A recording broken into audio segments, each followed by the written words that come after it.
마음 챙김에 대한 얘기를 할 거예요. 역사를 조금 설명을 드리면 마음 챙김이라는 거는 이제 불교 수행에서 온 거거든요. 불교에서 보면 이 사띠라고 하는 단어가 있어요. 이게 알아차리다 또는 뭐 기억하다, 새기다 이런 정도의 의미예요. 이거를 영어권에서는 mindfulness라고 번역을 했고 원래 동양어권에서는 념자 있잖아요. 기억할 념자를 써서 념으로 번역을 했어요. 만화 좋아하시는 분들은 그 낸이라고 하는데 그거랑 똑같은 거예요. 그래서 불교 수행에서는 올바른 마음 챙김, 올바른 이 념을 가지는 거를 되게 중요시 하는데 그거를 이제 사티라고 번역한 거를 마인드풀니스라고 서구에서 번역한 걸 다시 한국에서는 념이라는 단어를 그대로 쓰면은 조금 뭐 올드해봐서 그런지 모르겠지만 마음을 챙기다라는 식으로 다시 번역을 해서 마음 챙김이라고 단어를 쓰거든요. 그래서 보면은 요새 유행하는 게 마인드풀 모시기, 마인드풀 스피킹, 마인드풀 유튜브 촬영, 마인드풀 다회, 마인드풀 움직임 다 마인드풀을 붙이잖아요. 그래서 그거는 이제 사띠가 함께하는, 알아차림이 함께하는 이라는 뉘앙스라고 보시면 좋을 것 같아요. 이게 이제 그런 불교 수행에 동양의 불교 수행을 접한 이제 서구 학자들이 이거를 이제 보급을 해야겠다 우리 사회에. 그러면서 불교는 원래는 괴로움의 원인이 되는 집착과 가래를 전부 내려놓아서 윤회를 끊고 해탈을 하는 것을 목표로 하는 시스템인데 요 윤회라든가 뭐 어쩌고저쩌고 이런 것들이 굉장히 인도 중심적인 사고방식이라 서구권에는 잘 먹히지가 않는단 말이에요. 그래서 그런 것들을 전부 지워두고 우리가 합리적으로 심리학적으로 개념을 다시 재구성해서 비판단적이고 비개입적인 알아차림의 어떤 상태를 마인드풀니스다라고 이름을 붙여서 그거로 이제 어떤 정신과 의사들이 또 보급을 하고 그래서 심리상담이나 이제 정신과 진료 받는 사람들을 위해서 스트레스를 줄이거나 불안을 줄이거나 그런 프로그램의 어떤 주요한 원리로서 보급을 한 것이 마인드풀니스의 어떤 움직임이라고 보면 되시고 또 그런 식으로 불교적인 영향을 받은 사람들 말고 심리학자 중에서는 이런 동양 철학, 동양 종교 수행이랑 완전히 별개의 맥락이지만 우리가 서구 심리학적으로 마인드풀니스라는 걸 발달시켜 가보자 하고 접근하는 사람들도 있어요. 대표적으로 이제 하버드의 앤렌 랭어 같은 이제 심리학자가 이제 그런 스타일인데, 요런 방식의 마음 챙김이 오히려 우리 현대 한국 사람들이 보기에는 조금 더 쉬울 수가 있다. 그래서 오늘은 불교나 동양 전통, 인도 전통적인 얘기는 많이 안 할 것이고 이렇게 서구화된 마음 챙김에 대해서 이야기를 좀 해볼까 합니다. 우리가 마음 챙김이라고 할 때 공통적으로 얘기되는 거는 뭐냐면 나 자신에 대해서 알아차리는 거거든요. 일종의 메타인지적인 프로세스에 내가 뭘 하고 있는지, 내가 뭘 느끼고 있는지, 내가 무슨 생각을 하고 있는지에 대해서 바로 아는 거. 여기까지만 봤으면 우리가 그냥 메타인지라고 얘기를 할 건데 우리가 흔히들 말하는 마음 챙김, 사띠에는 또 하나 굉장히 빠질 수 없는 요소가 있어요. 이거를 이제 비판단, 비개입적이라고 표현을 전 하는데 또는 중도적이라고 표현을 해요. 뭔 얘기냐면 이런 거예요. 우리가 발표를 한다고 쳐봐요. 근데 발표를 하기 전에 사람들이 이런 생각이 든다면 실수하면 어떡하지? 이거 잘해야 되는데? 이런 생각이 올라오기 시작하면 많은 사람들의 반응 패턴이 되게 둘 중 하나로 나뉘어요. 1번, 거기에 끌려가요. 어떻게 불안하기 시작하는데 나 이거 실수하면 안 되는데 큰일 났다 어떡하지? 나 또 실수하면 어떡하지? 그래서 이렇게 불안하게 쭉 딸려가는 케이스가 1번일 거고 다른 케이스는 생각이랑 싸웁니다. 이런 생각을 하면 안 되는데 왜 이런 생각이 드는 거야? 생각 멈춰. 이런 생각하지 마. 딴 생각해야 되나 어떻게 해야 되지? 이런 생각이 들면 안 되는데 하고 생각이랑 싸우기 시작해요. 그러니까 항복하거나 싸우거나 둘 중 하나예요. 우리가 이제 일이 잘 안 풀리면 다른 사람이랑 관계할 때도 똑같죠. 누가 막 말싸움을 하면은 힝 하고 이렇게 쭈그러들거나 아니면 막 싸우거나. 그랬을 때 마음 챙김이라는 거는 이 양극단을 벗어난 상태, 중도적인 상태거든요. 어떻게 하냐? 그 생각이 거기에 있음은 우리가 알아차려주고 부정하지 않는 거예요. 아, 이 생각이 여기 있구나. 동시에 딸려가지도 않는 거예요. 그러니까 바라보고 있는 거예요. 이게 뉘앙스가 이해가 되세요? 불안한 마음과 생각이 든다고 쳤을 때 실수하면 안 돼 그랬을 때 이런 생각을 하면 안 돼가 아니라 맞아 나 또 실수할 것 같아. 두 양극단이 아니라 내가 지금 실수하면 안 되는데 어떡하지라는 생각을 하고 있구나. 내 안에서 그 생각이 올라오고 있구나. 해서 멈추는 거예요. 그냥 바라보는 거예요. 그러면 얘를 부정하는 것도 아니에요. 바꾸려고 하지도 않아요. 그죠? 이게 이제 비개입적이라고 보는 거예요. 비판단적이라고 보는 거고. 그렇다고 실수하면 안 된다는 생각에 끌려가서 내 정신이 불안해지고 와악 하고 폭주를 하게 냅두지도 않아요. 이게 이제 비반응적이라고 보는 거예요. 그래서 싸우거나 끌려가는 양변이 아닌 중도적인 상태, 중도적인 바라봄. 이 이제 마음 챙김의 특징이다. 이게 이제 우리가 불교적이거나 아니면 인도의 수행 중심적이지 않은 마음 챙김, 사티를 얘기를 할 때는 이렇게 보는 거예요. 여기에 불교 좀 수행을 비슷하게 하신 분들은 여기에 뭐가 더해지냐면 불교에서의 기본적인 특징은 뭐냐면 어떤 사물이든 생각이든 무언가를 볼 때 그게 세 가지 특성이 있다고 보는 거예요. 요거는 마음 챙김이나 상관없이 불교 얘기인데 그냥 교양으로서 한번 들어보세요. 이게 뭐냐면 지속되는 게 아니고 이게 어떤 실체가 있는 게 아니고 그러니까 절대적인 실체가 있는 게 아니고 이게 괴로움으로 이어진다. 이 세 가지가 언제나 깔려 있는 거예요. 여러분 차 맛이 괜찮으세요? 그건 지속되지도 않고요. 절대적으로 좋다고 볼 수도 없는 거고 거기에 여러분들이 끄달리기 시작하면 그 차의 즐거움이 결국 괴로움으로 이어진답니다. 하는 거를 기억할 염자를 쓴다고 그랬잖아요. 그래서 그걸 새긴다라고 표현하거든요. 그런 식으로 기억하면서 요거를 있는 그대로 알아차리는 거. 그러니까 이제 불교적인 그 좀 수행을 하다 보면 나오는 이제 그런 건데 우리가 서구권 사람들이나 우리 한국 사람들도 제1세계 사람들이니까 어쨌든 다들 바나나란 말이에요. 이제 겉은 노란데 속은 하얀 이미 서구화된 그래서 바나나라고 얘기를 하는데 이 사람들한테 이거 영원하지 않은 거고 괴로움으로 이루어지는 거 결국 그 윤회에서 벗어날 수 없게 만드는 것이다 라고 하면 뭐 사이비세요? 뭐 돌을 아십니까? 이렇게 된단 말이에요. 그러니까 그거는 일단 다 빼놓고 이런 세계관은 빼놓고 아까 얘기했던 것처럼 차 맛이 이렇게 있구나 하고 차의 맛을 잘 알아차리면서 지금 여기 있으면서 이거에 대해서 막 너무 차맛 너무 좋아 이렇게 끌려가는 것도 아니고 그렇다고 내가 차맛을 이 정도만 느끼면 안 되는데 지금 요거밖에 못 느끼는 건 잘못된 거야 막 싸우려고 하는 것도 아니고 그냥 있는 그대로 바라보는 거. 여기까지가 이제 어떻게 보면 서구화된 마음챙김에서 추구하는 바라고 할 수 있을 것 같아요. 마인드풀니스. 물론 이제 조금 더 얘기를 하다 보면 이걸 불교적이 아니라 요가적이나 뭐 이런 다른 인도 수행적인 관점으로도 마음 챙김을 할 수 있어요. 그러면 약간 논리가 달라지는데 그런 거에 대해서는 이제 너무 오타쿠적인 얘기가 되니까 넘어가겠습니다. 그래서 마음 챙김이란 건 그런 것이다. 그래서 요거를 가지고 우리가 이 주의력의 태도를 중도적인 태도를 연습을 할 때 우리는 우리 마음속에서 일어나는 불안이나 생각에 좀 덜 반응하고 덜 휩쓸릴 수 있다는 거예요. 그리고 덜 피곤하게 살 수 있어요. 사람은 훈련이 되지 않은 사람은 언제나 나 자신에 대해서 상대에 대해서 세상에 대해서 불만이 많고 화가 많고 뭐가 막 이렇게 문제거리를 계속해서 가지고 오거든요. 그런데 그거를 문제로서 보고 이걸 해결하려고 하거나 문제 자체를 덮는 게 아니라 내 뇌를 이거를 문제로서 바라보지 않는 법을 훈련을 하는 거예요. 그게 이제 마음 챙김의 효과입니다. 그래서 이거의 가장 좋은 방법은 뭐냐면 훈련하는 일상적인 방법은 하루에 5분이고 10분이고 뭘 하고 있을 때라도 상관없으니까 그러니까 앉아서 명상을 한다라고 각을 잡지 말고 그냥 뭘 하고 있을 때라도 괜찮으니까 지금부터 5분 정도는 내가 하는 행위에 마음 챙김을 한번 있게 해보겠다 하는 거예요.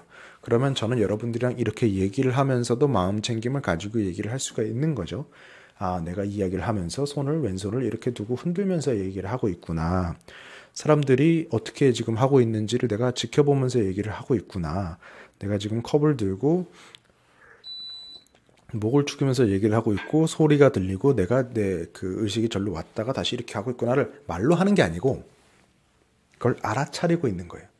근데 그거에 대해서 저 소리가 왜 계속 나지? 저 삑 소리가 왜 나지? 내가 이렇게 하면 안 돼, 안 돼. 거기 망상을 덧붙인다거나 이 현상과 싸우지 않고 있는 그대로의 그 현상을 그냥 알아차리면서 비판단, 비개입적으로 바라보는, 비반응적으로 그거를 연습을 해보는 거예요. 요걸 하루에 5분 정도 해보는 게 가장 일상적인 방법이다. 그래서 이런 비전형적인 연습으로는 이제 뭘 시키냐면 건포도 있잖아요. 건포도 뭐 하나를 가지고 10분 먹어보기 이런 거 하거든요.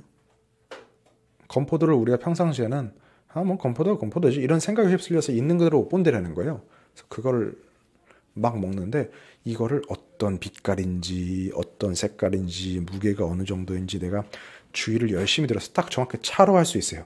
이 찻잔의 무게는 어느 정도인지 천천히 하면서 내가 세심하게 주의를 기울이는 연습을 하는 거예요.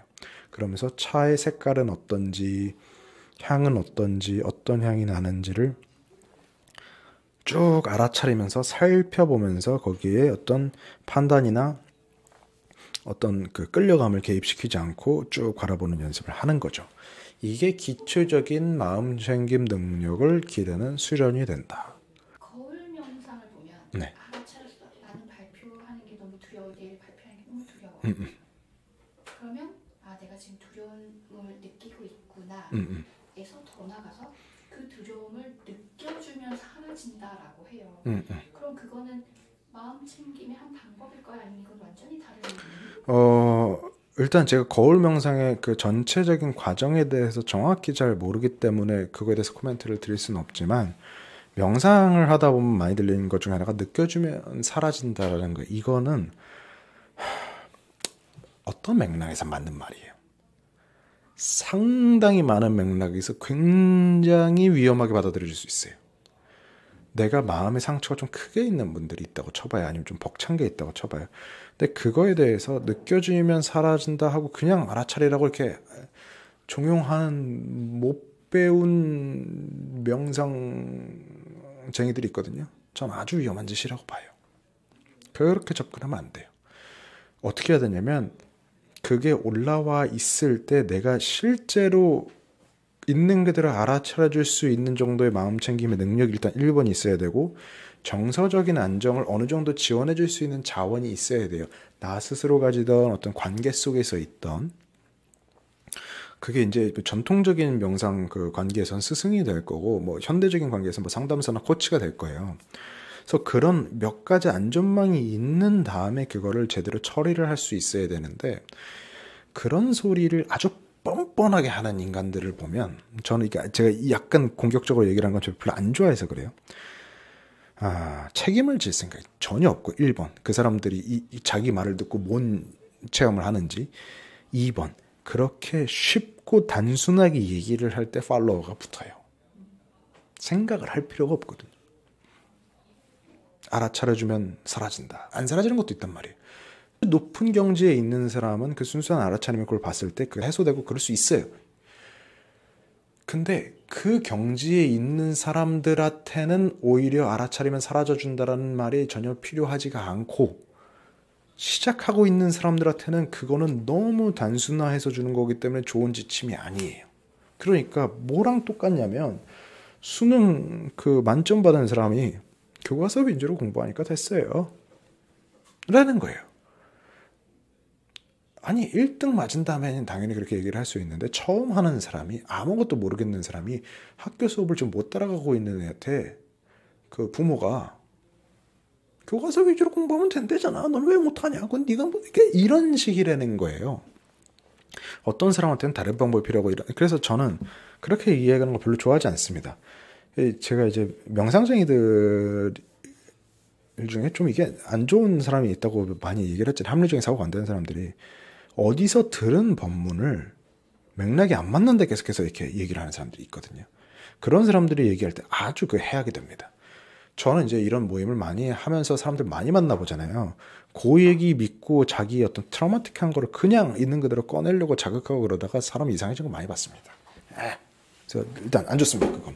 다만 거울 명상이랑 전체적인 프로세스에 대해서는 제가 뭐 깊이 아는 게 없기 때문에 그거 자체가 뭐 어떻다라고 얘기를 할 수는 없지만 꼭 그거 아니더라도 다른 데서도 그냥 알아차려주면 사라집니다. 이 소리만 가지고 울고먹는 데들이 있거든요.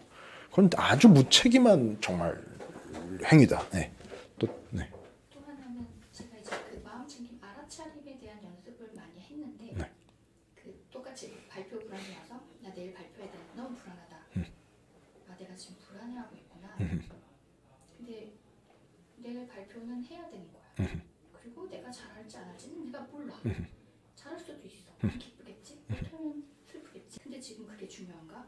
난 아직 발표 전이고. 근데 그 생각을 계속 하다 보면 꼬리에 꼬리를 물어서 결국은 아무것도 의미가 없다가 돼버리더라고. 근데 이게 계속 되니까 삶 자체가 의미가 없어져서 허무주의에 빠지는 거야. 그거는 이제 정확히 말하면 알아차림의 연습이 아닌 게 그건 내가 생각을 계속해서 덧붙이고 있는 거잖아요. 그러니까 거기서 뭘 하는 거냐면 아 모른다로 멈추면 되는데 모른다라고 하면 공백이 생기니까 그걸 못 견디는 거거든요. 계속 그 논리를 붙이는 거예요. 와다를. 그러니까 거기서의 사실 주요한 포인트는 뭐냐면 아 내가 요 불안으로 시작해서 요 불안에서 멀어지기 위해서 갑자기 삶의 의미에 대한 논리를 갖다 붙이고 있구나를 알아차리는 게 핵심인 거거든요. 근데 이제 이게 익숙하지 않은 사람들, 특히 혼자 하시면 되게 그렇게 돼요. 그러니까 이게 내가 어디까지가 알아차림이고 어디까지가 망상이고 이거를 구분을 못 한단 말이에요. 그러니까 그게 폭주가 되는 거예요. 그 제가 들었을 때는 내일 발표를 해야 돼. 불안해. 근데 갑자기 여기서 내일 이렇게 되면 좋을 것이고 어떻게 되면 좋을 것이고 사고의 과정이란 말이에요. 적극적인 사고의 과정이란 말이에요. 그러면 이제 대부분 여기서 그러고 있다는 걸 알아차리면서 사고를 하고 계세요? 그냥 생각을 하고 계세요? 그럼 그냥 분석적인 사고를 돌리고 있는 거거든요. 그러니까 불안하다 정도까지 해서 멈추는 것도 나쁘지 않다. 네. 그래서 불안함이 있구나 하고 그래서 어떤 식의 그 제가 조언을 많이 들냐면은 감정이나 생각 같은 스토리 기반으로 움직이는 게 아니고 감각 위에서 움직이는 연습을 하라고 얘기를 하거든요. 불안이라는 거는 감각적인 경험이잖아요. 거기에 내가 불안하네 왜 불안하지 어떻게 될지 모르기 때문이다 인생 어쩌저쩌는 그걸로 시작된 대서사시의 스토리란 말이에요. 그거는 스토리를 내가 붙이고 있는 거고 이런 감각이 든다. 그래서 그 감각에만 머물러 보는 거예요. 거기서 불안한 감각이랑 같이 발표를 연습을 해보는 거예요. 이걸 이제 감각 위의 스킬인 거죠. 그거를 하시면은 조금 마음챙김, 알아차림, 뭐 여사 등등의 이름으로 부르치는 이 스킬셋이 조금 더 깊이가 생깁니다. 그러니까 내가 스토리를 붙이고 있는지 아닌지를 보면 돼요. 감각으로 지금 하고 있는지 스토리로 하고 있는지를 봤을 때. 네, 그렇습니다. 그런 이야기들을 주변과 나누면 어떤 사람들은 MBTI T인 사람들이 할 수 있는 이야기 아니야? 이렇게 얘기를 할 때도 많이 좀 들었거든요. 근데 그런 것 같기도 하더라고요. 제가 T거든요. F로. 그래서 내가 그래서 이렇게 말을 할 수 있는 거. 왜냐면 F인 사람들의 입장이 돼본 적이 없으니까. 그런 것에 대해서 어떻게 생각하시는지. 그렇게 딱 잘라서 말할 수 있는 건 너의 성향 때문인 거 아니야? 감정과 생각 위에서 그걸 벗어나서 이제 감각 위에서 놀 수 있는 것? 지금 현재 있는 것을 그대로 바라보는 것은 그리고 생각과 스토리를 붙이지 않는 것은 혹시 그 MBTI F인 사람이 자전거 타는 거를 배울 수 있을까요? 배울 수 있죠. 왜죠? 연습을 통해서. 하지만 F인데요. 그쵸? 무슨 얘기를 하고 싶은 건지 이해가 되세요? 네네. 그러니까 이거는 내 정신을 다루는 스킬을 배우는 걸 자전거 타는 걸 배우는 거랑 똑같아가지고 MBTI가 T건 F건 S건 X건 2X라지건 전혀 상관없는 일이다. 다만 기질적으로 감정이 격하게 올라오니까 조금 쉽지 않을 수 있어요. 그러니까 불안이 심한 사람은 자전거 처음 탈 때 그 잡고 있는 사람이 손 떼면 불안해하니까 거기까지 시간이 오래 걸릴 수는 있거든요. 그러니까 이 자전거 타는 거랑 비슷하다고 보시면 돼요. 네. 그러니까 그게 이제 뭘 하고 계신 거냐면은 그 MBTI에 너무 이제 심취하셔서 T란 이런 거고 F란 이런 거고 거기에 어떤 사람을 좌지우지할 수 있는 그런 아주 그 힘이 있다라고 지금 네 라벨을 가지고 들어가시는 거거든요. 우리 정확히 이제 다음에 할 얘기가 이제 그거에 대한 얘기인데, 그런 식으로 이제 보게 되면 MBTI가 나를 도와주는 도구가 아니라 이제 얽매이는 도구가 되기 때문에 저는 추천하지 않습니다. 네. 아까 말씀하신 것처럼 우리나라 사람들은 뭔가 답을 내기 그렇죠. 맞아요. 네. 뭔가 그런 의심이 조금 들면은 이게 아니다 싶어서 맞아요. 이런 수련이나 훈련을 이어가지 않는 경우가 맞습니다. 되게 많은 맞습니다. 것 같은데 네. 그런 사람들한테 좀 이어갈 수 있도록 도와주고 싶거든요, 저는. 그게 저의 모습, 달라지는 모습을 보여주는 것으로 아주 도움이 되죠. 그렇게 되는 것인지. 아주 쉬운 방법으로는 돈을 많이 받으면 됩니다. 진짜로. 있어 보이는 것 사람이 투자를 그만큼 했으면 그러니까 멍청한 소리도 자기가 200만 원 주고 들으면은 200만 원 가치를 해야 되니까 그걸 믿게 되는 게 있거든요. 그러니까 이제 요즘 이제 사회적으로 유행하는 것들 중에 제가 보기에는 아주 바보 같아 보이는 것들이 굉장히 많거든요. 근데 그걸 욕하면 그거 산 사람들은 화내요. 왜냐면 자기 돈이 들어갔기 때문에. 그게 왜 그런 사회적인 그거에 대해서 사람들이 못 벗어난 이유가 있냐면, 살면서 그만큼 자기가 거기에 투자를 했기 때문에 사실 못 벗어나는 거거든요. 그러니까 돈 내고 들으면 좀 받아들여지기 쉬워집니다. 그리고 한국 문화 자체가 마음 챙김이란 제가 언제나 얘기하지만 정반대예요. 빨리빨리 하려고 그러고 빨리 결론을 내려고 그러고 다 같은 생각을 하게, 고유성이 없게 가려고 그러고, 어른이 시키면 그냥 하는 거. 그러니까 어떤 이 고요하게 알아차리는 능력, 지혜를 쓰는 능력이랑은 좀 반대인 문화거든요. 물론 이게 아주 경제적 성장에 도움이 많이 됐지만. 그래서 한번 일단은 두 가지가 있을 수 있는데, 다른 사람한테 그렇게 도움을 주려면 일단 내가 바뀌는 게 첫 번째예요. 두 번째는 이제 이 사람들이 조금씩 이렇게 바뀔 수 있도록 이끌어주는 거. 세 번째로는 이제 돈을 많이 받으면 도움이 된다. 네. 다른 것도 얘기 혹시 궁금하거나 그런 거 있으십니까? 뭐 나 때문에 이거 진행 안 되는 거 아닌가 뭐 이런 걱정 안 하셔도 됩니다. 어차피 진행이라는 건 없어요. 여러분들의 질문만 듣고 답변하다가 끝나도 뭐 상관없습니다. 자, 그러면 일단 마음챙김이라는 걸 우리가 얘기를 할 때, 지금 일어나고 있는 일에 대해서 우리가 비개입적으로 비반응적으로 알아차려보는 메테인지 가까운 그 중도적인 태도라는 얘기는 했어요. 그럼 이제 여기서 좀 더 나아가자 이거죠. 서구 심리학자들, 특히 엘렌 레거나 이런 사람들은 그래서 마음챙김을 어디로 확장시키는 거를 좋아하냐면, 내가 가지고 있는 마인드셋을 알아차리는 거에 되게 그 방점을 둬요. 이건 왜 그러냐면 아마 이 사람이 심리학자라서 그런 걸 거고, 그게 과학적으로 연구가 가장 많이 된 분야라서 그럴 거예요. 예를 들어서 이런 거예요. 랭어가 했던 실험 중에서 아주 이제 재미난 것 중 하나가 이런 거예요. 수술에 들어가기 전에 환자가 있다고 쳐봐요. 똑같은 수술을 하는데 두 그룹으로 나눠요. 한 그룹은 그냥 아무것도 안 하고 그냥 냅두는 그룹, 통제 그룹이고, 한 그룹은 뭘 하냐면 이렇게 설명을 해요. 살면서 뭐 미식축구를 한다든지 뭐 스포츠 축구를 한다든지, 아니면 막 빠르게 움직여서 부산스럽게 막 바쁘게 집안일을 한다든지 할 때 어디 긁히거나 뭐 피나거나 멍들거나 이런 게 그때는 모르다가 나중에 조금 아물고 나서 혹시 발견한 적이 있느냐라고 물어보는 거예요. 그럼 다들 한 번씩 그런 경험이 있거든요. 그걸 한번 상상을 해보게 해요.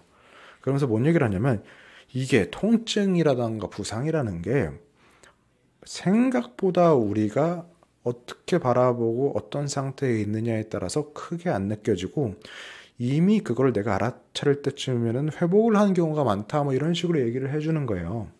그래서 사람들한테 요거를 잘 이해할 수 있도록 계속해서 이렇게 설명을 해준단 말이에요. 그 다음에 이 사람들도 이제 수술을 받는 거예요.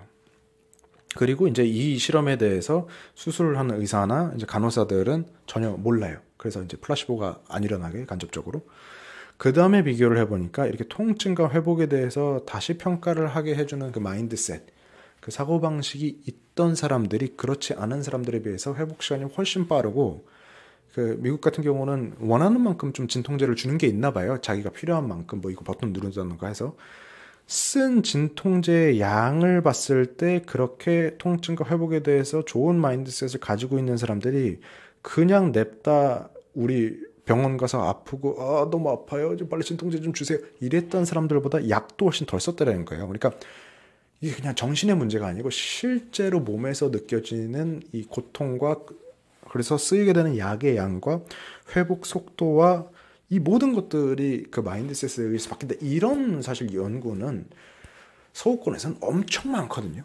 그러니까 요런 거에 대해서 집중을 하는 연습을 하는 거예요.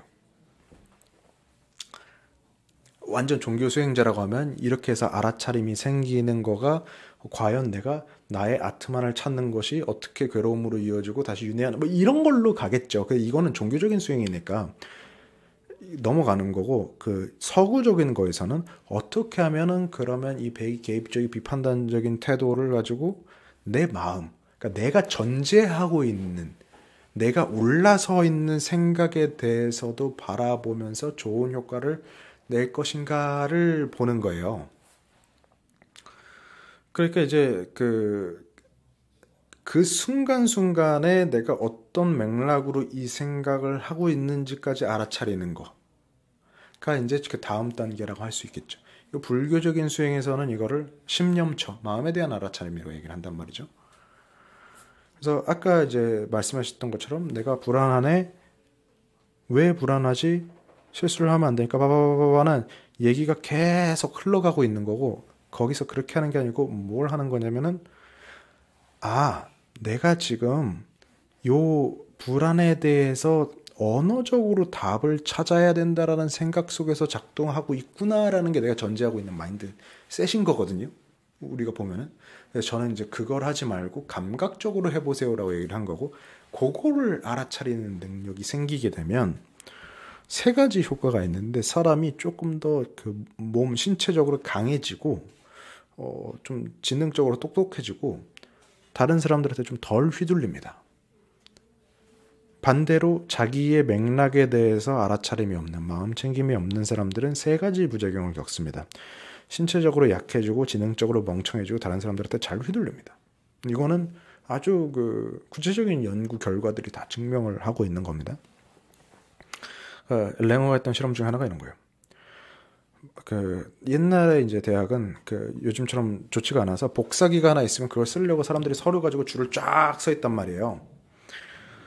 그러면은 이렇게 되는 거예요. 딱 정신 놓고 있는 사람한테 가가지고 혹시 저 이거 복사해도 될까요? 그랬을 때는 뭐 비켜주는 그 확률 한 30% 이렇게 된다고 치면 잠깐 바꿔서 이거 제가 먼저 복사해도 될까요? 왜냐면 이게 좀 먼저 복사해야 되는 일이라서요라고 우리가 평상시에 듣던 뭔가 그럴듯한 언어 구조를 제시하는 것만으로도 한 2배 넘게 비켜줬다라는 거예요.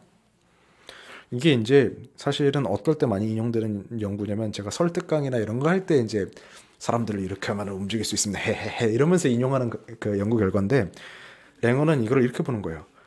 마음 챙김이 없으니까 내가 지금 뭘 하고 있는지 모르니까 그럴듯한 말만 듣고 사람들이 자기를 비켜준다더라. 이게 밀그램 이런 권위, 그 전기 충격하라고 시켰던 뭐 실험이나 이런 거에서도 반복적으로 자기가 어떤 맥락으로 어떤 마음으로 살고 있는지 모르는 사람들은 이런 식으로 누가 옆에 와서 조금만 그럴듯하게 쿡 찌르면 다 해준다더라. 그리고 이게 여기서 더 나가면 어떤 실험이 있냐면 이런 거예요. 여러분들한테 제가 쪽지 시험 보게 해요. 한 중간 정도 난이도에. 그래서 대충 한 50% 맞게 한단 말이에요. 그럼 대부분 다 50% 맞아요. 그러면은 본 다음에 뭐라고 하냐면 가짜로 저지능군, 고지능군을 나눠서 주는 거예요. 그러면 저지능군을 받은 사람은 내가 저지능이라고 생각할 거 아니에요? 비슷한 난이도의 시험을 또 줘요. 그러면 고지능군 받은 사람은 비슷하거나 살짝 높은데 저지능군을 받은 사람은 시험 점수가 확 떨어진다는 거예요. 그러니까 뭐냐면 이 사람이 나 저지능이라고 했으니까 난 멍청한가 보나 하고, 그러니까 다 그러는 게 아니고 특히 자기 마음에 대한 인지력이 없는 사람은 그걸 받아들여서 실제로 지능이 떨어져 버린다는 거예요. 그러니까 이게 이제 마음챙김 없음의 부작용에 대해서 아주 그 과학적으로 잘 밝혀진 바들이죠. 그래서 사실은 심리학적인 마음챙김 연구할 때 마음챙김의 효과도 잘 연구가 돼 있지만 뭐가 연구가 진짜 많이 돼 있냐면 마음챙김 없음, 마음 놓침이라고 표현하거든요. 마인드풀 반대로 마인드레스라고. 이거의 위험성에 대해서 엄청나게 연구가 잘 돼 있어요. 그러니까 이거가 또 그런 거 있어요. 인터넷에서 제가 최근에 본 건데 이런 거예요. 지능이 낮을수록 맥락보다 단어에 집착한다. 이런 걸 본 적이 있거든요. 뭔 얘기냐면 좀 이게 떨어지는 사람일수록 어떤 대화를 좀 복잡한 대화를 하면은 이 사람이 무슨 말을 하려고 하는지 그 맥락을 보는 게 아니고 그 단어의 그 단편적인 의미에 집착을 해가지고 그러니까 이제 제가 뭐 예를 들어서 불교 수행하는 뭐 이런 사람들이랑 얘기를 해서 마음 챙기면 저거 마인드셋 이런 얘기를 하면은 갑자기 저한테 아닌데 그건 부처님 가르침이 아닌데 그게 마음 챙김이 아닌데 내가 스님한테 배워서 아는데 이런 이게 이제 지능 떨어지는 사람들의 특징이라는 거예요. 아니 그러니까 내가 얘기를 했잖아요. 그건 불교적인 거고 우리가 서구적으로 현대적으로 이 맥락을 보셔야죠라고 하는데 지능이 떨어진 사람일수록 그게 안 된다는 거예요. 근데 재밌는 게 뭐냐면 이 특징을 정확히 공유를 하는 게 마음 챙김이 없는 사람들이 이거를 공유를 한다는 거예요. 그러니까 머리가 나쁜 사람들이랑 마음 챙김이 안 되는 사람이랑 기본적으로 한 짓이 비슷하다는 거죠. 저는 솔직히 말하면 머리가 나쁜 것보다 그 맥락을 못 보는 게 마음 챙김을 놓치는 거가 훨씬 더 원인이 크다고 봐요. 그렇게 연구하는 게 맞다고 보고. 왜냐하면 이 마음 챙김 없음에 따라서 맥락을 못 보는 거에 의한 실수를 지능 높은 사람들 상대로 했을 때도 비슷해요. 의사들이나 뭐 비행기 파일럿이나 아주 고도로 훈련된 사람들. 예를 들면 이런 거예요. 이 마음챙김 연구 그 아까 엘렌 레머라는 사람이 했다고 했잖아요. 이 사람이 자기 할머니 얘기를 하는데 이렇다는 거예요. 의사가 있어요. 자기 할머니가 가가지고 머릿속에 뱀이 돌아다닌다고 계속 얘기를 했다는 거예요. 이민자 출신이거든요. 그러니까 할머니가 영어를 잘 못해요. 그래서 뭐 스네이크 뭐 이렇게 얘기를 했겠죠. 그래서 의사가 뭐라고 전달을 했냐면 이 사람 노망 났다고 전달을 한 거예요. 그러니까 노망이 났는데 계속 시간이 지날수록 뭐 뱀이 커진다 막 이런 식으로 표현을 하니까 노망이 심해지는구나. 전기 충격도 해보고 노망에 효과 있는 약도 해보자. 그러다 어쩌다 죽었어요. 그러다가 병사를 했는데 너무 이상해서 부검을 해보니까 뇌종양이었던 거예요. 근데 원래 영어권 사람들은 뇌종양이 있는 사람들은 자기의 증상을 호소할 때 뱀이 있다 식으로 얘기를 안 한다라는 거죠. 그러니까 뱀이 있다고 이건 이 사람이 현실적인 판단 능력이 없다, 노망이다라고 의사가 생각을 한 거예요. 근데 이걸 조금만 생각을 해보면 이 사람이 영어를 잘 못하고 머릿속에 이렇게 증상이 커지고 그러면은 좀 망상을 하고 헛소리를 하고 있는 게 아니고 이런 증상을 이 사람 나름대로는 이렇게 표현했을 수 있겠다고 이게 이런 걸 의심해 볼 수 있겠다라고 할 수 있는데 이 의사는 자기가 그 처음 딱 그 보게 되는 그냥 이 양반 좀 늙어서 그렇고 헛소리하고 약간 치매기가 노망이 있나 보다 하고 진단을 내린 걸 계속 밀고 나갔다는 거예요. 한 번도 자기가 그렇게 생각하고 있다는 걸 알아차리지 못하고. 그러니까 이게 이제 의학 현장에서도 일어나는 일이다. 그러니까 이런 연구들이 굉장히 많아요.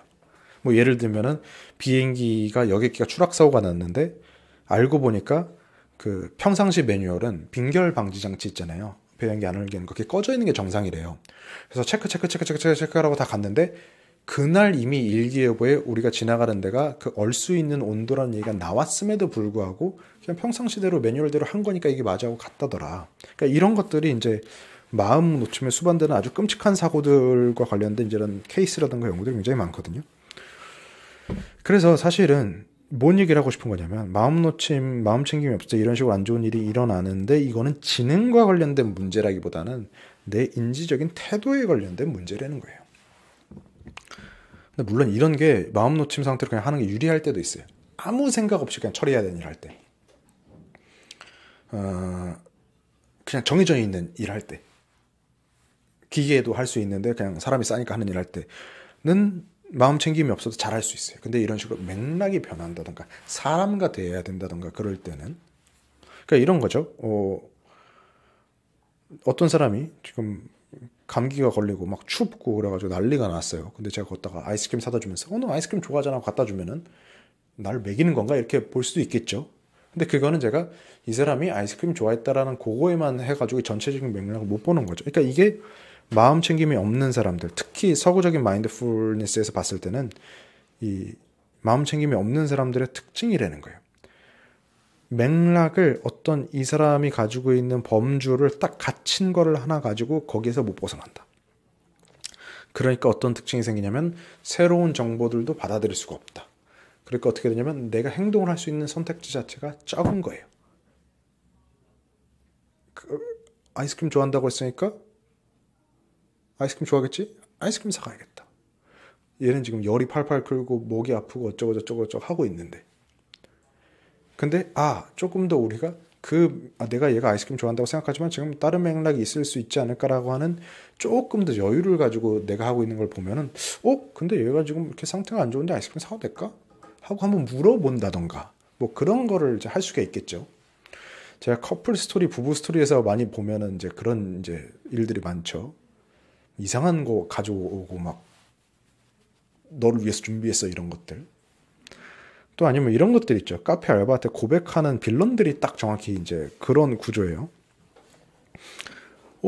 내가 이 사람이 너무 좋아. 그러니까 내가 용기를 내서 고백을 해야겠어. 그리고 이런 사람들이 꼭 민폐를 끼친다 하는 말이 저는 용기를 낸 걸걸요. 이런 얘기란 말이에요. 그러니까 아니 당신이 용기를 냈든 말든 이 주변 사람들은 지금 어떻게 하라고 이걸 못 보는 거예요.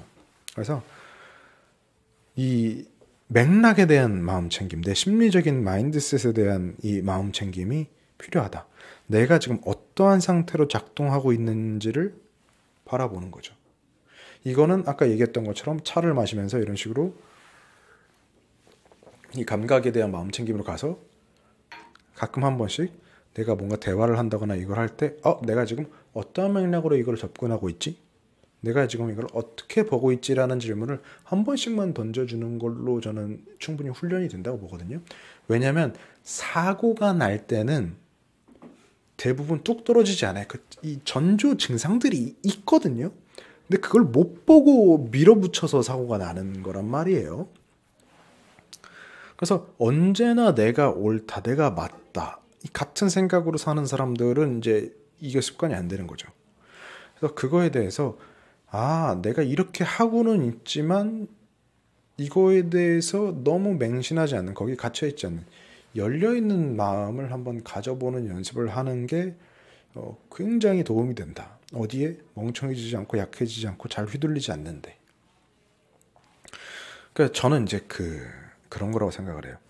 내가 이 얘기를 들어서 이 생각을 다 사고는 있는데 뭔가 싸한 느낌이 드는 그 신호들을 전 놓치면 안 된다고 보거든요. 사람이 대부분 그거를 무시를. 아까 누가 외모 뭐라고 하지? 그거에 대해서 얘기를 하셨잖아요.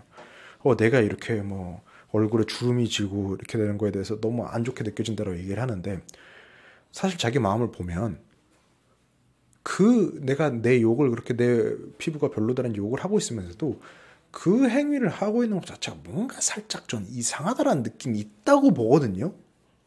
왜냐면 그게 좀 덜 상식적이라 너무 익숙해지면 못 보는데 그 사람의 외모를 가지고 평가를 하는 거를 보편적으로 저는 그게 약간 싸한 감각이 있는 거를 좀 마음이 열려있는 사람일수록 알아차릴 수가 있다고 보는데, 우리는 뭐냐면 특히 문화적으로 한국 사람들은 빨리빨리 결론을 내야 돼.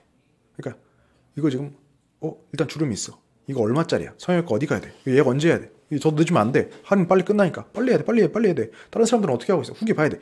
와다다다다다다다 이렇게 가버리니까 이 흐름에서 내가 뭔가 싸한 약간 이거 아닐 수도 있을 것 같은데, 왜냐면 그 백그라운드 처리가 되거든요. 사람이라는 게. 그거를 놓친다. 그래서 한번 이거를 통해서 말씀을 드리고 싶은 연습은 뭐냐면, 우리가 이런 식으로 감각적인 알아차림을 하는 것과 동시에 내가 이렇게 생각을 하고 어떤 걸로 이제 너무 이렇게 세게 밀어붙이려고 하거나 그랬을 때 내 안에서 과연 이게 맞나라는 의심이 들 때 내가 어떤 맥락으로 생각을 하고 있지를 한번 바라보는 것도 나쁘지 않다. 그러니까 너무 내 생각이 다 옳다, 100%다, 다 맞다라고 접근을 하는 것보다 약간의 알아차림을 가지는 거. 근데 자, 여기서 뉘앙스를 잘 들어야 되는 게, 이렇게 말하면 그러면 전 너무 우유부단해서 뭐라 그러지?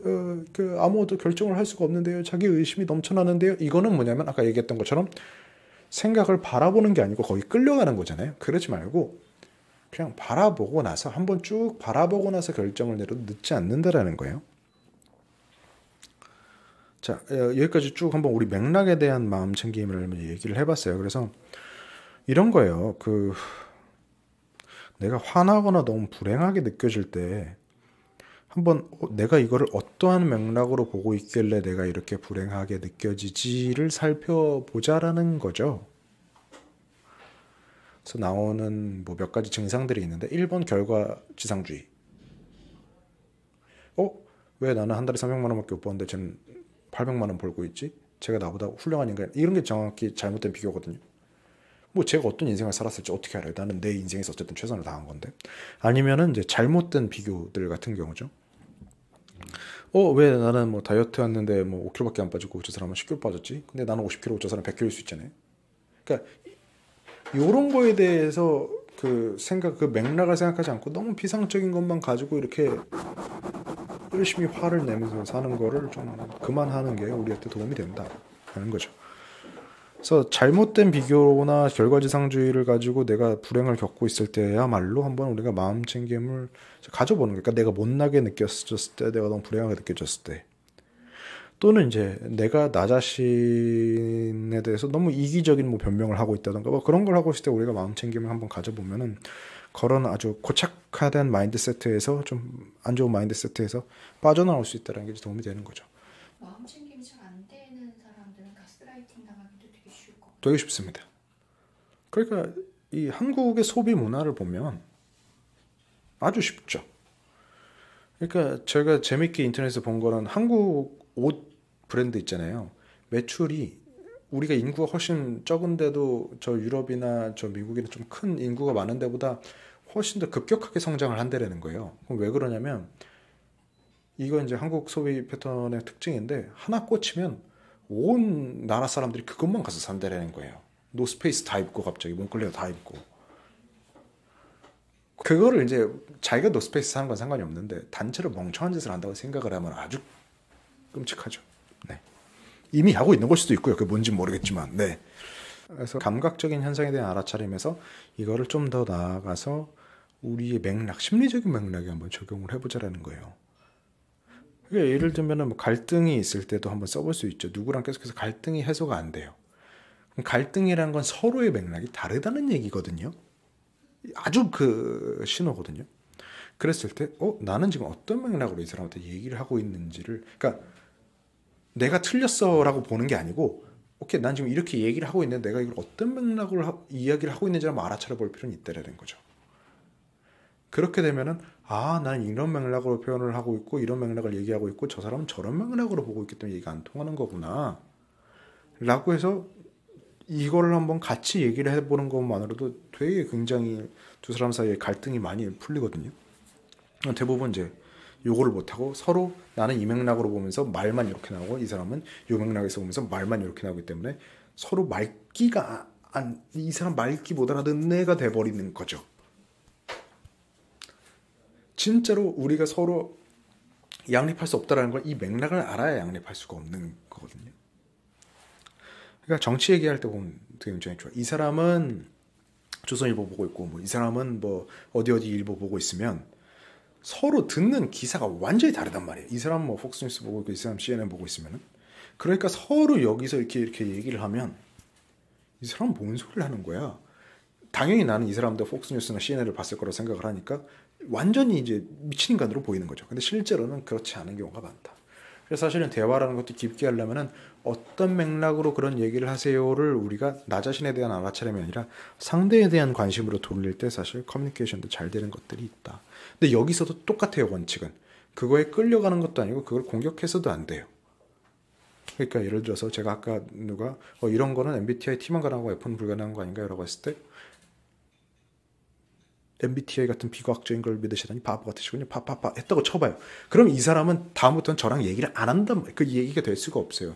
저는 뭐라고 했냐면 그러니까 이런 맥락이 거라고 제가 알아차리고 혹시 그러면은 MBTI F면 자전거 타는 건 배울 수 있을까요? 라고 물어보면서 내가 그렇게 생각을 하고 있구나 이렇게 보실 수 있게끔 이렇게 도와드린 거거든요. 근데 저는 그렇게 충분히 생각할 수 있다고 보는 거예요. 다만 그게 맞다고 여기지도 않고 그렇게 생각하면 안 된다고 여기지도 않는 거. 그래서 이 알아차린 마음 챙김의 태도가 나 자신의 마음뿐만 아니라 다른 사람의 마음과 맥락에도 적용이 되게 되면 사람이 인생 좀 편해집니다. 대부분 안 되거든요, 그게. 이거를 우리가 평소에는 내 마음이랑 하는 거를 해보는 연습을 하는 거예요. 내 맥락에 대해서 그저 바라보는 연습을 하는 거를. 여기까지 또 질문이나 궁금한 거 있으신 분 계십니까, 혹시?